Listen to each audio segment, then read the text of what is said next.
You wake up. The room is dark. The clock says 3:07 a.m. and the house is completely silent. No footsteps in the hallway, no breathing beside you, no one in the kitchen making tea. Just silence. And something in your chest, something old, something afraid, begins to tighten. What is wrong with me? Why do I feel this way? Is this the rest of my life? If you have ever felt that tightening, I want you to know something before we go any further. That feeling is not a sign that something has gone wrong. That feeling is a signal. And today, we are going to learn how to read it and what to do with it. My name is Mahinda Thero, and in today's talk on Lotus Dharma Path, I want to speak directly to those of you who eat alone, sleep alone, and walk alone. Not to comfort you with empty words, but to offer you something far more valuable, a path. Because the Buddha, the awakened one, lived exactly this way. He ate alone, he walked alone, he slept alone in the forest. And he did not call it suffering, he called it the most fortunate condition of all.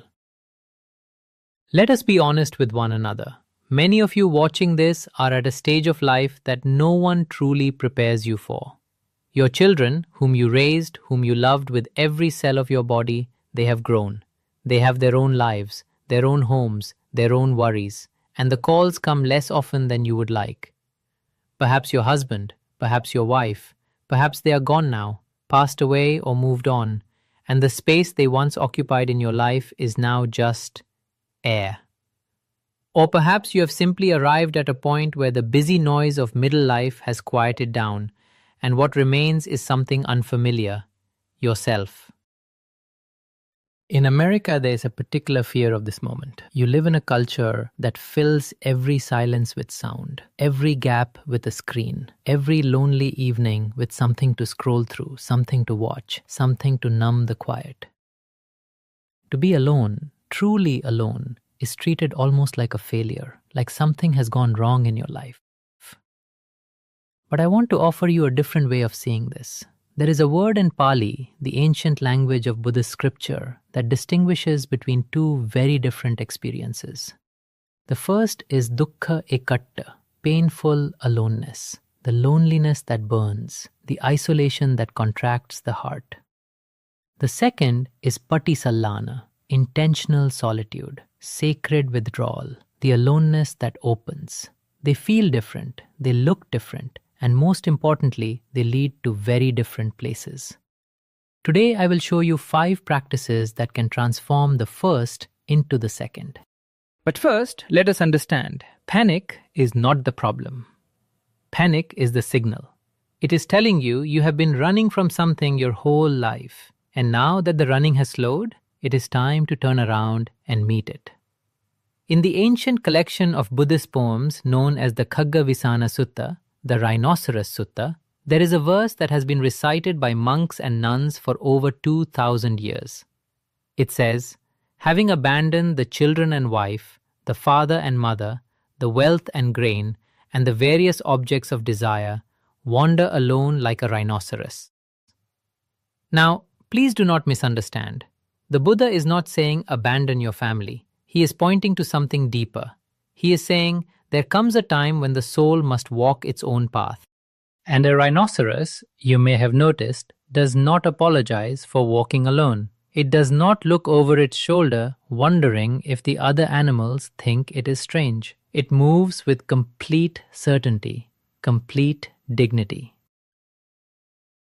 The Buddha himself, before his enlightenment, sat alone under the Bodhi tree for 49 days. He did not have a support group. He did not have a therapist. He did not have a family member to call when things got difficult at 3 a.m.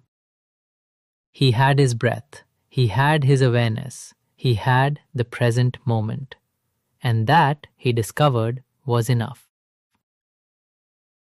After his enlightenment, throughout his 45 years of teaching, the Buddha regularly withdrew into solitude. He called these periods of withdrawal patisallana, and he taught his monks that this kind of sacred aloneness was not a punishment or a poverty.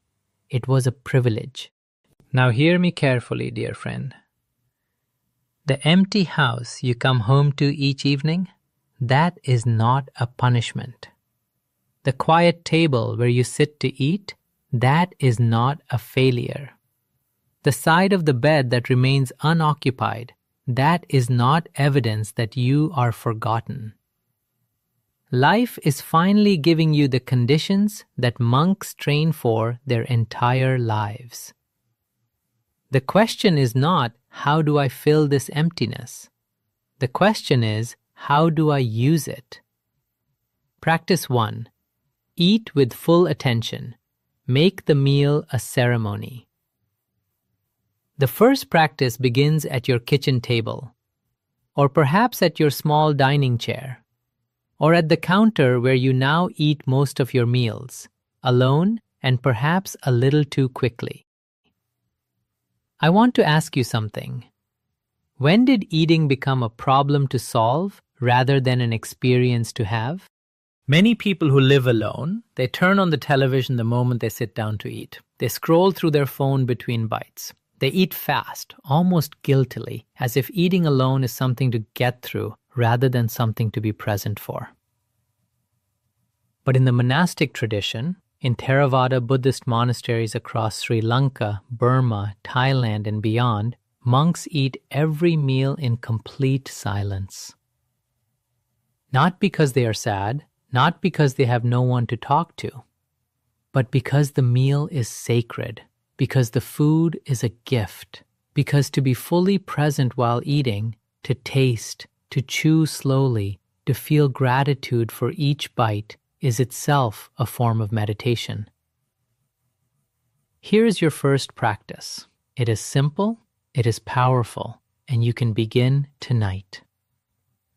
Turn off the television. Put down the phone, set the table, even if it is just for one, with a little care. A cloth, a candle if you like.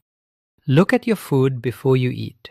Notice the colors, notice the smell. Think, just for a moment, about the hands that grew it, transported it, prepared it. Then eat slowly, chew fully, taste each bite as if it is the first time you have ever truly tasted it. What you will discover, and I promise you this, is that eating alone with full attention is not a lonely experience. It is communion with life itself. When you are fully present, you are never truly alone. You are in contact with reality, and reality at its deepest level is not separate from you.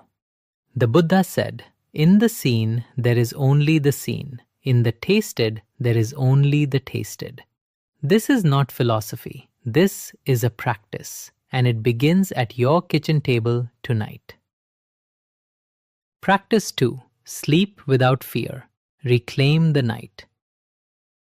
Now let us return to that moment. 3 a.m. The house is silent.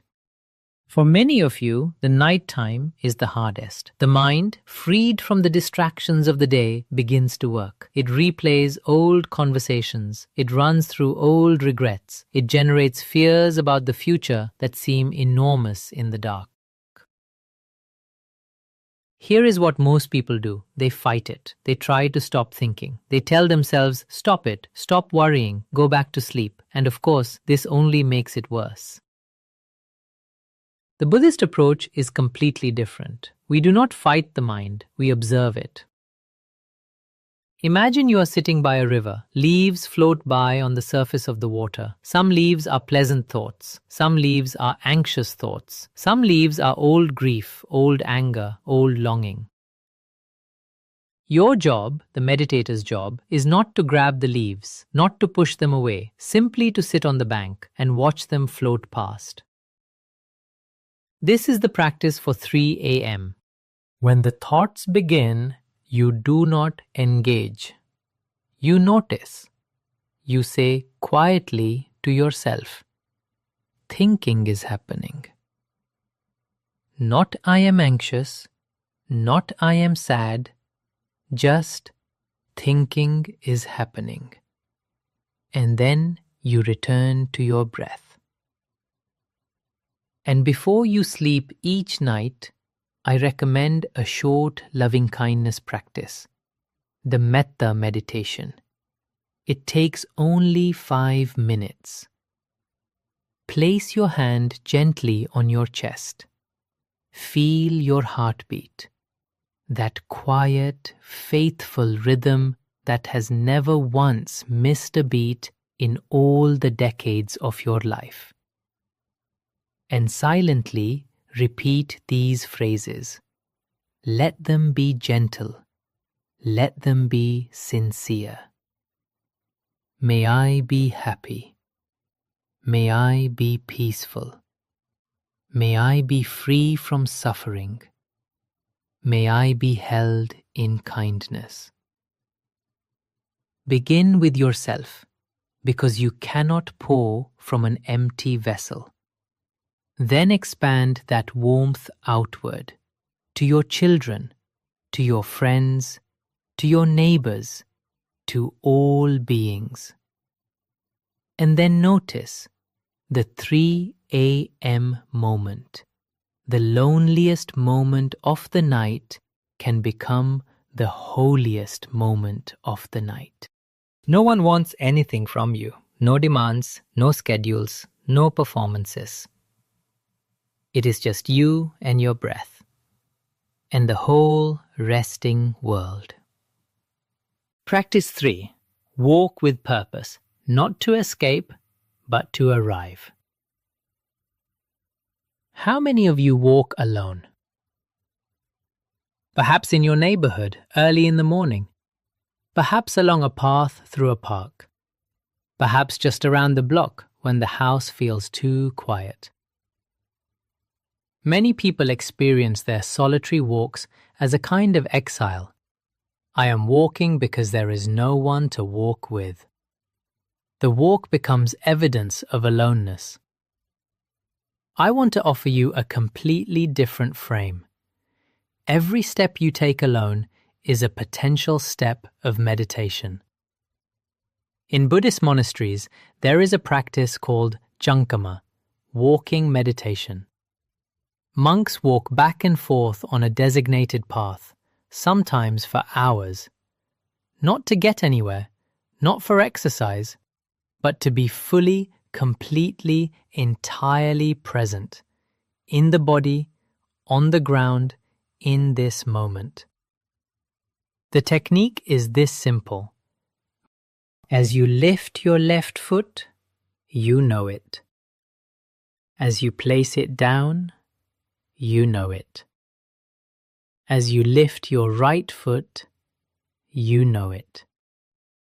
As you place it down, you know it. Lift, place.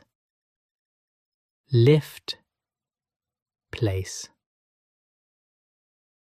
You do not need a monastery. You do not need robes. You do not need a Pali chant. You need only your feet, the ground beneath them, and your gentle, continuous attention. And when you walk this way, especially in nature, especially with trees and sky and the sound of birds, something remarkable happens. The boundary between yourself and the world begins to soften. You are no longer a lonely person walking through an indifferent universe. You are awareness itself, moving through life, part of it, not separate from it. Remember, every solitary walk is not a walk away from life. It is a walk deeper into it. Practice 4. Speak less, but speak meaningfully. This fourth practice is perhaps the most unexpected. It is about speech. Many people who live alone fall into one of two patterns.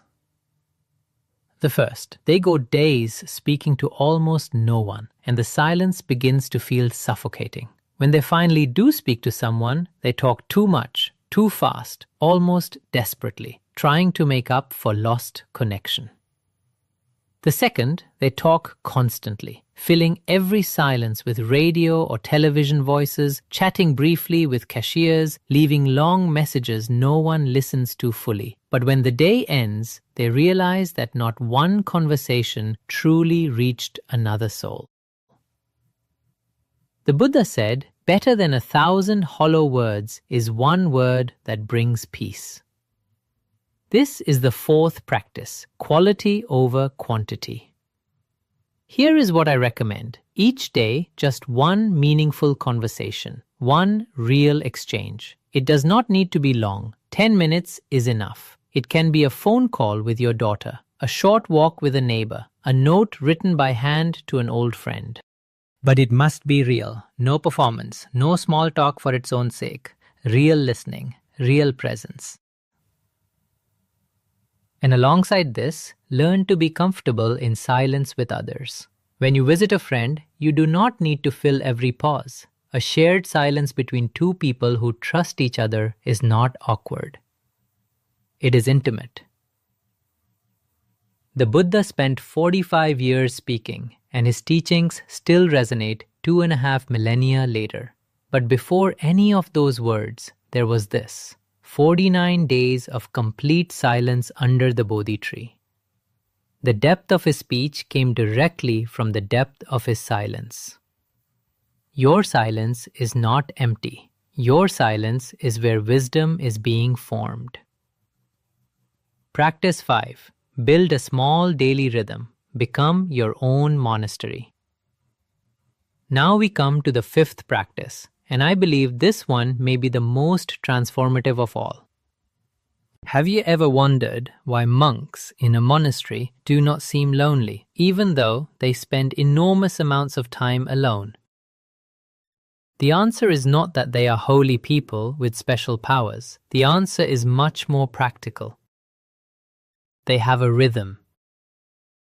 In a Theravada monastery, every hour of the day is accounted for. Rise at 4 a.m., morning chanting, walking meditation, alms round or meal preparation, formal sitting practice, study, rest, evening chanting, lights out. Not because life in a monastery is regimented or joyless, but because a predictable rhythm creates a container for the mind. When the body knows what comes next, the mind stops grasping, it settles, it rests.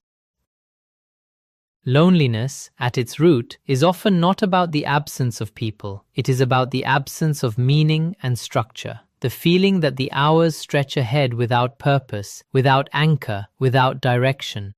This is why retirement, for many people, is more disorienting than they expected. Not because they no longer have colleagues, but because they no longer have a rhythm. Here is what I want you to hear very clearly. You do not need to live in a monastery. You are the monastery. Your home, however small, however quiet, is sacred ground. Your kitchen is your refectory. Your bedroom is your kuti. Your garden or your park or your walking path is your monastery ground. Let me offer you a simple rhythm. Adjust it to fit your life. What matters is not the details. What matters is the intention behind each hour. Morning. When you first wake, before you check your phone, before the news, before anything, give 10 minutes to your breath. Just 10 minutes. Sit comfortably. Follow the natural rhythm of your inhale and exhale. If you have a prayer or a chant or a verse that is meaningful to you, offer it now. Midday meal. Eat in silence, even if just for 5 minutes at the beginning of the meal. 5 minutes of full presence. The rest can be as you like. Afternoon, your walking practice. Even 15 minutes, even around your block. Walk with awareness. Evening, before sleep, your metta practice. 5 minutes of loving kindness, beginning with yourself, ending with all beings. That is it. That is your monastery. 4 simple anchors in the day, each one only minutes long, and each one a reminder that your life has shape, has meaning, has direction. When you live with this kind of rhythm, something beautiful begins to happen. You stop dreading the silence, you start inhabiting it. The quiet house is no longer a sign of what is missing, it becomes the condition for what is possible. I want to say something now that I hope you will carry with you. In the Buddhist understanding of a human life, there are stages. And the stage you are in, past 60, past the peak of worldly ambition, past the years of building and striving, is not a decline. It is a ripening. A fruit does not become its fullest, sweetest self in the early stages of growth. It becomes its best self when it has had time, when the conditions have aligned, when the sun and rain have done their work. You are that fruit now. I once heard a very old monk, nearly 90 years old, who had spent his entire life in a forest monastery in Sri Lanka. A student asked him, "Venerable sir, do you not feel lonely, living so far from the village, with so few visitors?" And he smiled, the kind of smile that can only come from a very settled mind, and he said, "I waited my entire life to finally be alone enough to practice. Now, at last, I have what I always needed." You have what you always needed too. The children leaving was not abandonment, it was liberation. The partner gone was not just loss, it was also the opening of space. The career ended was not just an ending, it was an invitation to turn inward. What looks like the universe taking things away is the universe clearing space for you to finally go home. Home, not to a building, but to yourself. Let us return to that moment. 3 a.m. The house is completely silent. But this time, it is different. This time, when your eyes open in the dark, you breathe. One slow, conscious breath. You place your hand on your chest and feel the heartbeat, faithful, present. And you say, not out loud, but in the quiet of your own awareness, "I am here. I am enough. I am walking this path." Let me leave you with these 5 practices, not as obligations, but as invitations. 1. Eat 1 meal today in full silence and attention. Make it a ceremony. 2. Tonight, if you wake at 3 a.m., do not fight your mind. Watch it and offer yourself the gift of metta. 3. Take 1 walk this week with only your footsteps and your breath as companions. Walk to arrive, not to escape. 4. Have 1 real conversation, just 1, and be fully, completely present for it. 5. Build your rhythm, 4 small anchors in the day. Make your home your monastery. You eat alone, you sleep alone, you walk alone. But dear friend, you are never, ever truly alone, because the Dharma walks with you. The Buddha's teaching, 2,500 years old, walks with you. And every being who has ever sat in the quiet dark and found their way through, they walk with you. Sadhu, sadhu, sadhu. May you be happy, may you be peaceful, may you be free.